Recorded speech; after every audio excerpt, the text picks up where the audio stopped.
Mga mi, ito na po ang ating pure malagkit. Kumukulo-kulo na. Magluluto po tayo ng ube champurado. Kaso may problema mga mima. Dahil may bagyo, magluto tayo ng ube champurado. May problema tayo mga mima. No, di ko na makita yung ube na food coloring ko. Hindi ko na po sa ko na ilagay. Dahil kumukulo-kulo na siya mga mi, lagyan natin siya ng ube powder. Ang palaglagyan ng flavor. Saka ng lasa. I guess. Lagyan pa natin ng ube condense. Kaya lagyan naman natin ang ating ube powder. Ube milk powder. Para may bang mga mi. Para may flavor ng ube. Saka para matunaw siya kasi nga habang mainit pa yung champurrado. Bango, may ube panda. May ube buko. So ito na yung maglalagay tayo ng ay kumalat na. Ng ube condense mga mi. Ayan yung magpapakulay dyan. Kasi mabuksan na maayos eh.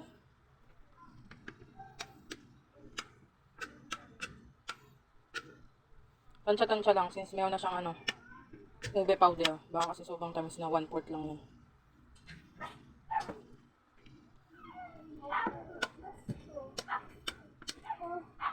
Walang butas yun sa kabila mga mi. Isa lang yung butas niya. Ay ni po, pero ang kala niya na hindi niya ako pinuan. Yes. Yan, halo-haloin natin. Kasi baka, piling ko na yung lalim yan babe. Masusunog na. Siya mama yun Gusto lang papakin ng anak ko yung condense eh. Yan may kulay na siya. Yan, nagmamoist nga lang. Yan na, sarap na ng ating kumulay ng ating ube champurrado. Tikman natin. Tamis na. Ube champurrado for the go. Kulang pa sa tamis kasi wala tong sugar. Condense lang. Ito man mo. Ating sugar. Nagsisilbing sugar dito. Ito man mo. Yung iba nga inubos pa to eh. Hindi natin ito ubusin be. Buset. Go, go, go.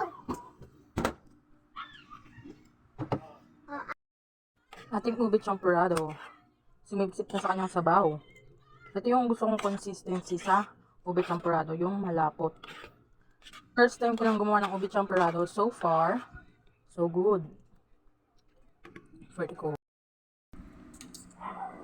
Tuyo with sili at kalamansi. Champurrado.